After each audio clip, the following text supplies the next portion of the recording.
Paper 187. The Crucifixion.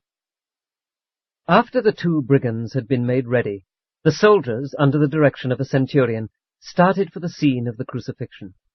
The centurion in charge of these 12 soldiers was the same captain who had led forth the Roman soldiers the previous night to arrest Jesus in Gethsemane. It was the Roman custom to assign 4 soldiers for each person to be crucified.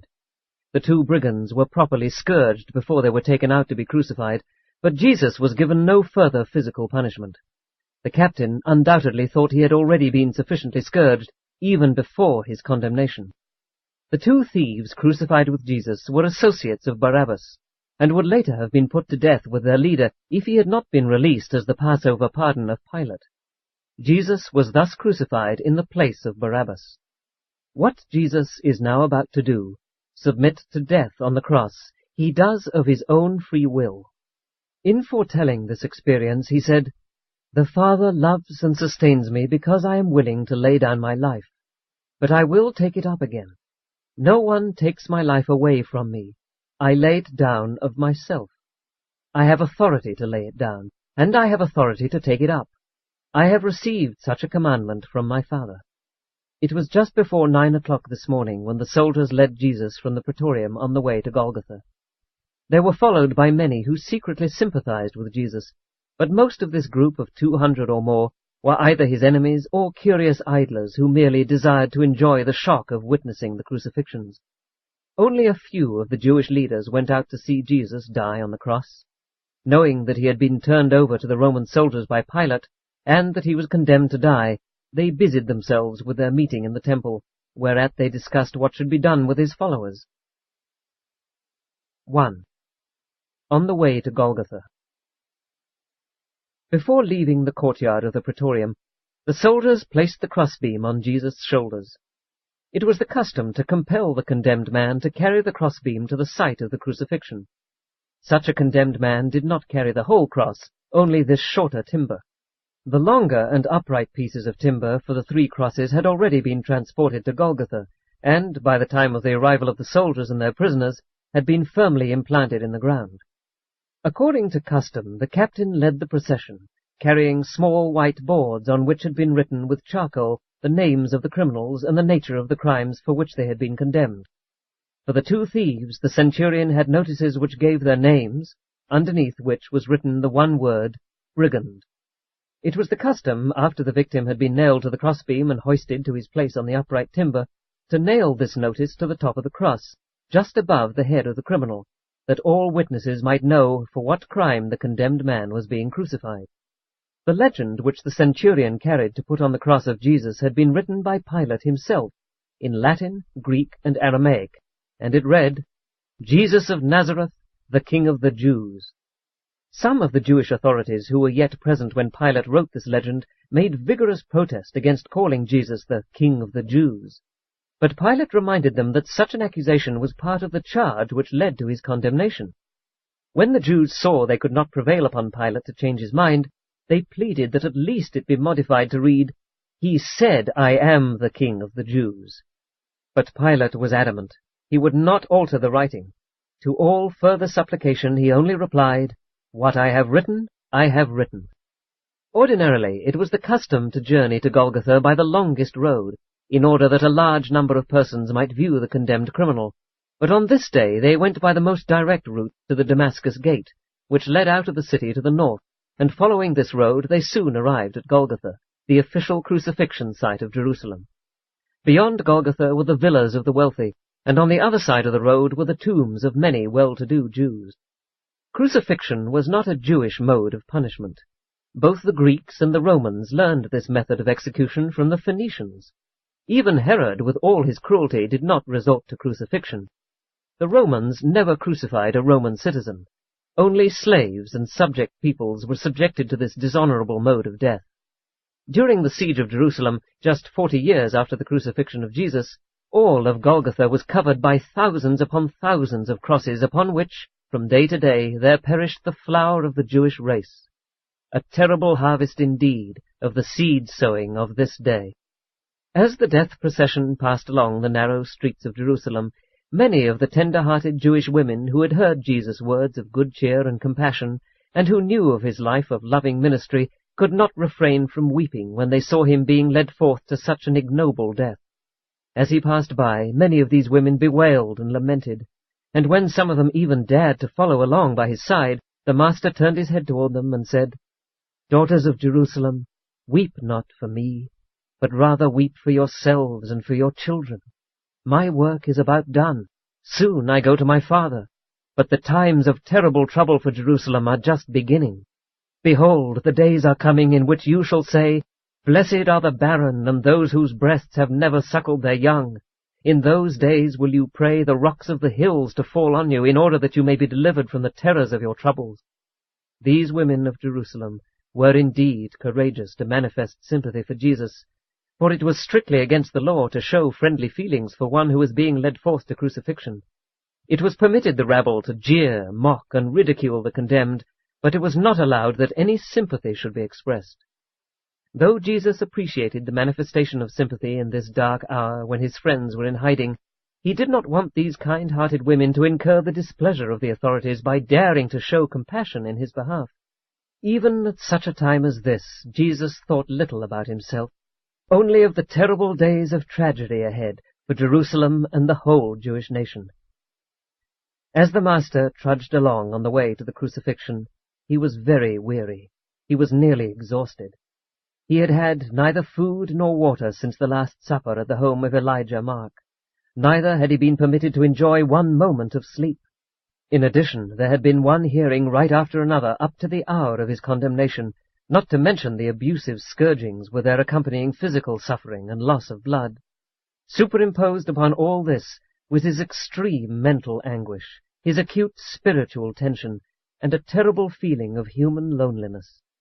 Shortly after passing through the gate on the way out of the city, as Jesus staggered on bearing the crossbeam, his physical strength momentarily gave way, and he fell beneath the weight of his heavy burden.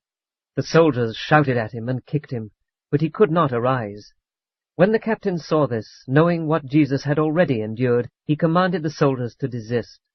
Then he ordered a passer-by, one Simon from Cyrene, to take the crossbeam from Jesus' shoulders, and compelled him to carry it the rest of the way to Golgotha.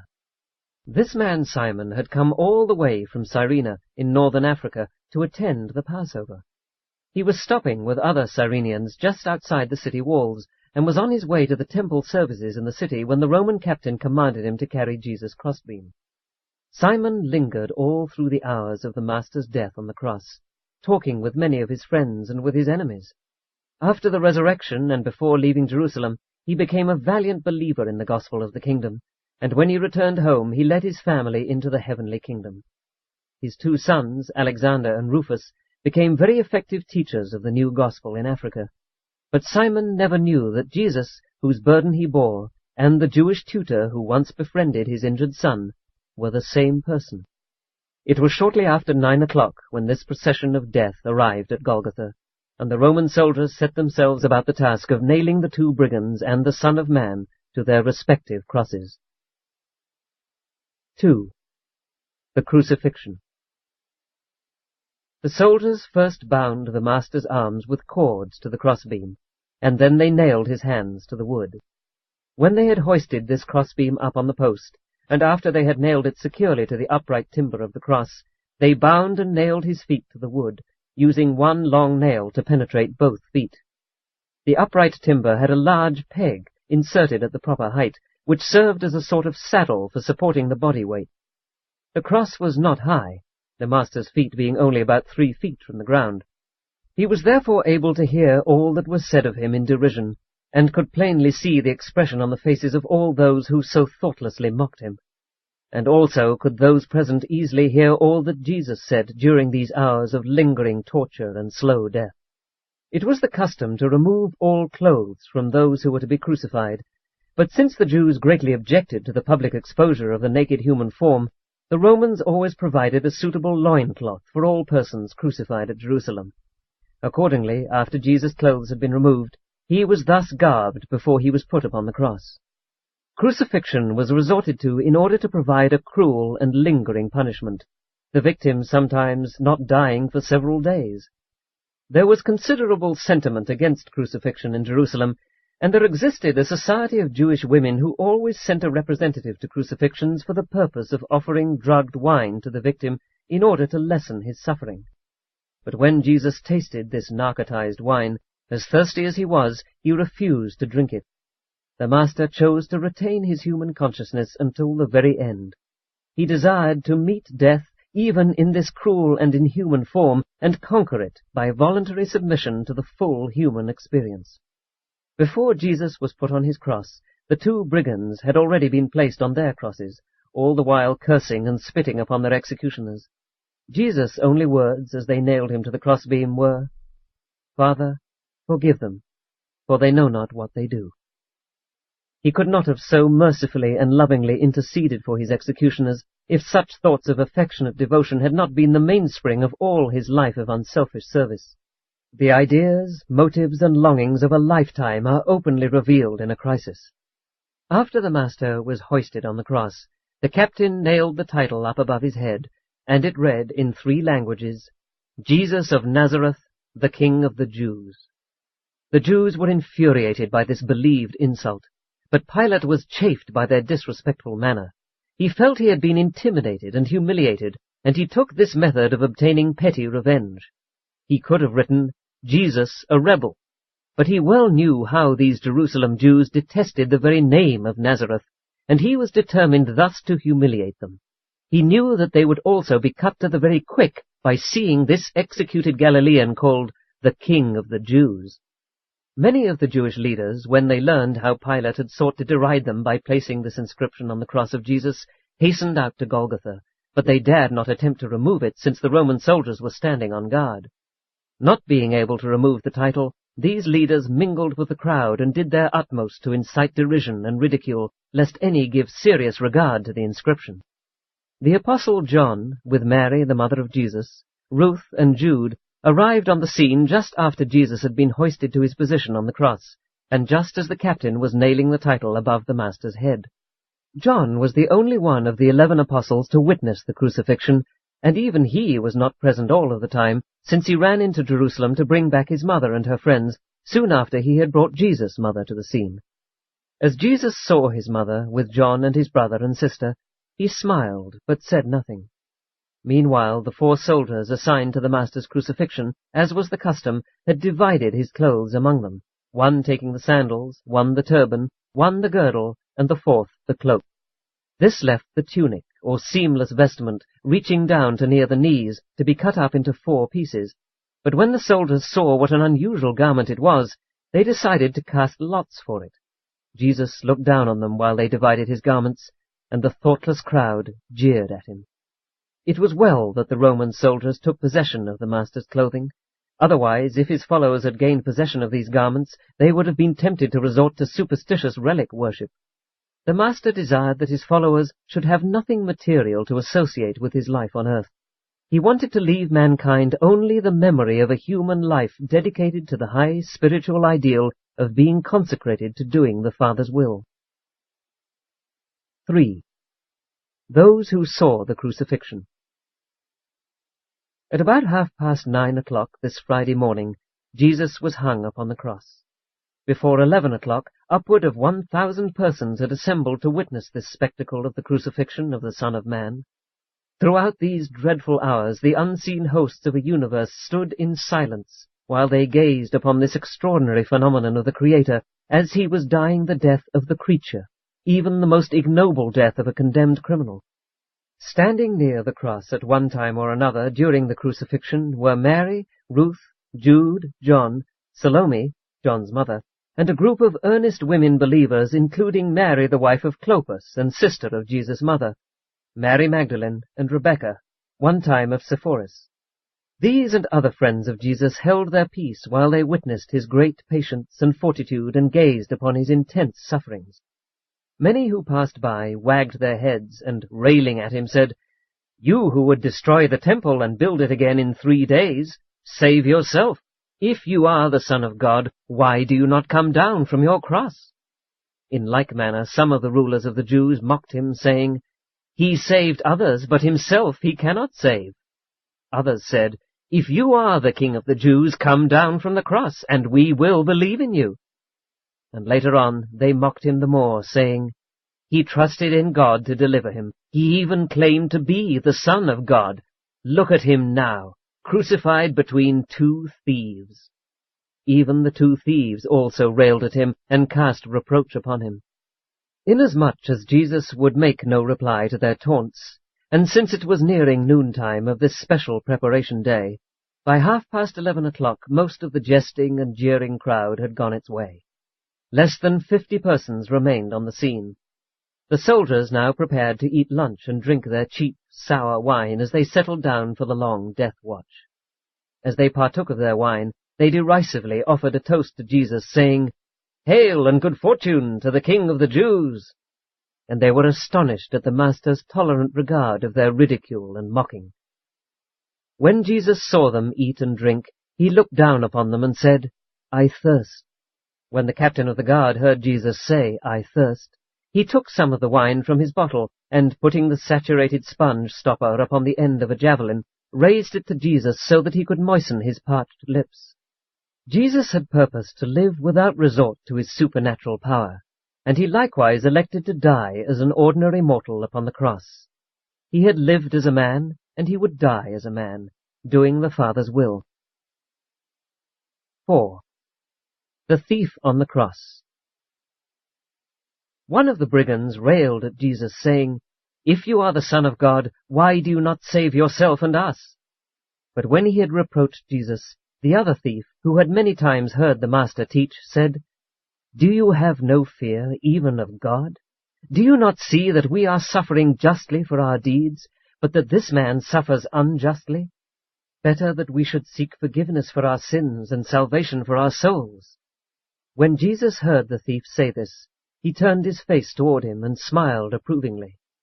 When the malefactor saw the face of Jesus turned toward him, he mustered up his courage, fanned the flickering flame of his faith, and said, "Lord, remember me when you come into your kingdom."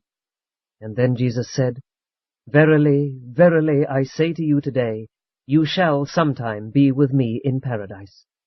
The Master had time, amidst the pangs of mortal death, to listen to the faith confession of the believing brigand. When this thief reached out for salvation, he found deliverance. Many times before this he had been constrained to believe in Jesus, but only in these last hours of consciousness did he turn with a whole heart toward the Master's teaching. When he saw the manner in which Jesus faced death upon the cross, this thief could no longer resist the conviction that this Son of Man was indeed the Son of God. During this episode of the conversion and reception of the thief into the kingdom by Jesus, the Apostle John was absent, having gone into the city to bring his mother and her friends to the scene of the crucifixion. Luke subsequently heard this story from the converted Roman captain of the guard.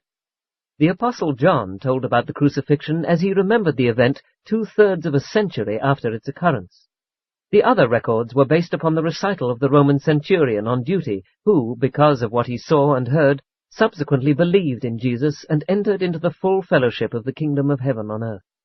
This young man, the penitent brigand, had been led into a life of violence and wrongdoing by those who extolled such a career of robbery as an effective patriotic protest against political oppression and social injustice. And this sort of teaching, plus the urge for adventure, led many otherwise well-meaning youths to enlist in these daring expeditions of robbery. This young man had looked upon Barabbas as a hero. Now he saw that he had been mistaken. Here on the cross beside him, he saw a really great man, a true hero. Here was a hero who fired his zeal and inspired his highest ideals of moral self-respect and quickened all his ideals of courage, manhood, and bravery. In beholding Jesus, there sprang up in his heart an overwhelming sense of love, loyalty, and genuine greatness.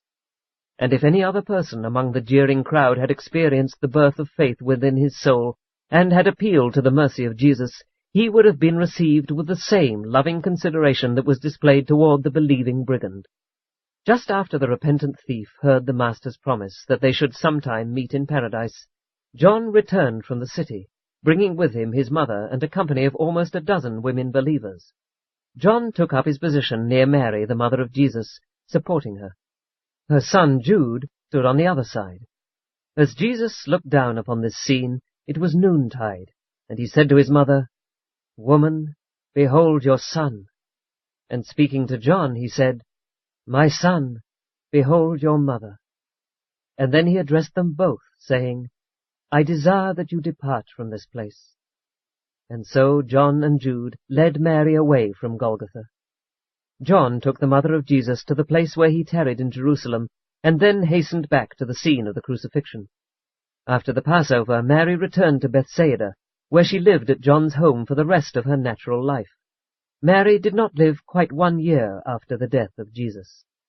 After Mary left, the other women withdrew for a short distance, and remained in attendance upon Jesus until he expired on the cross, and they were yet standing by when the body of the Master was taken down for burial. 5. Last hour on the cross. Although it was early in the season for such a phenomenon, shortly after 12 o'clock the sky darkened by reason of the fine sand in the air. The people of Jerusalem knew that this meant the coming of one of those hot-wind sandstorms from the Arabian desert. Before 1 o'clock the sky was so dark that the sun was hid, and the remainder of the crowd hastened back to the city. When the Master gave up his life shortly after this hour, less than 30 people were present, only the 13 Roman soldiers and a group of about 15 believers. These believers were all women except 2, Jude, Jesus' brother, and John Zebedee, who returned to the scene just before the Master expired.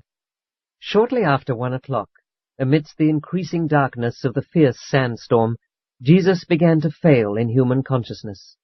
His last words of mercy, forgiveness, and admonition had been spoken. His last wish concerning the care of his mother had been expressed. During this hour of approaching death, the human mind of Jesus resorted to the repetition of many passages in the Hebrew Scriptures, particularly the Psalms.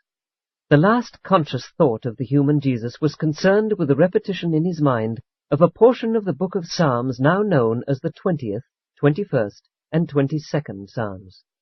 While his lips would often move, he was too weak to utter the words as these passages, which he so well knew by heart, would pass through his mind.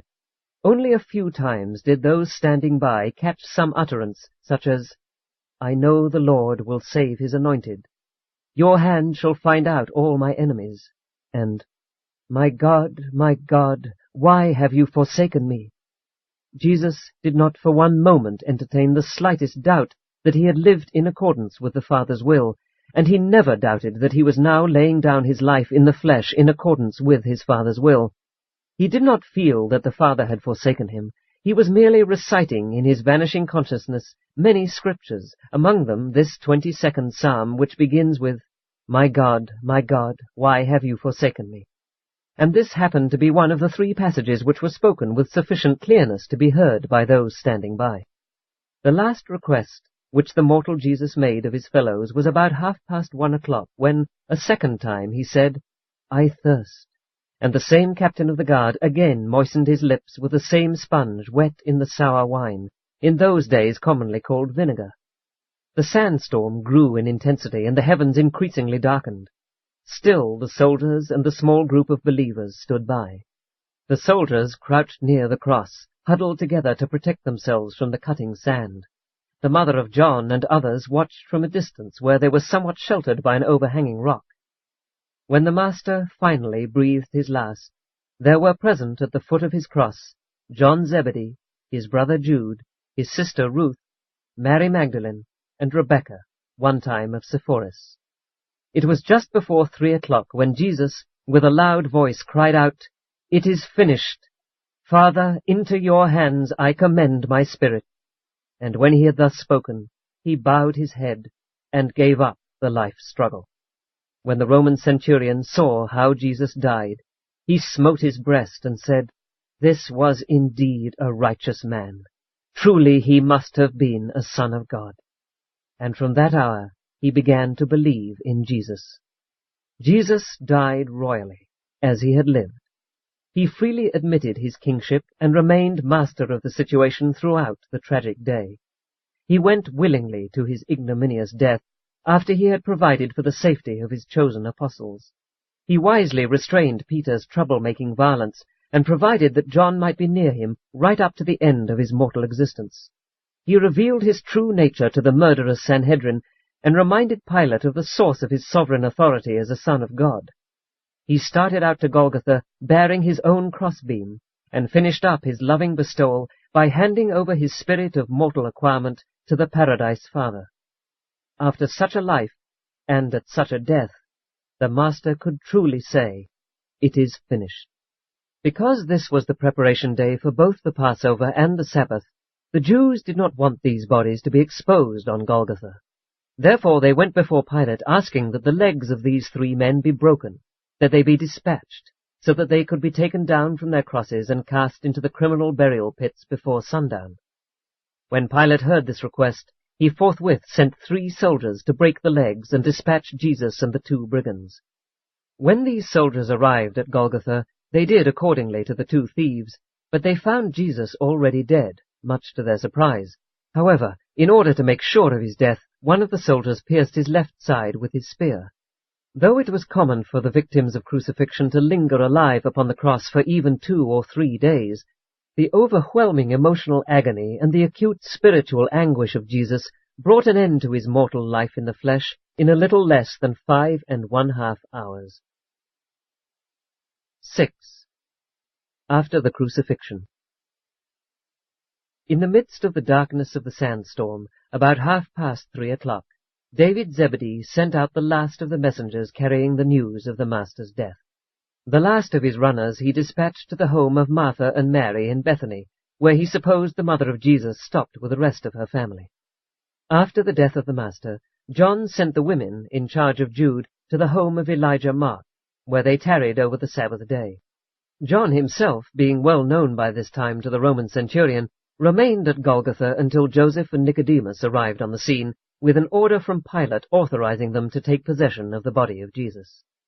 Thus ended a day of tragedy and sorrow for a vast universe whose myriads of intelligences had shuddered at the shocking spectacle of the crucifixion of the human incarnation of their beloved sovereign. They were stunned by this exhibition of mortal callousness and human perversity.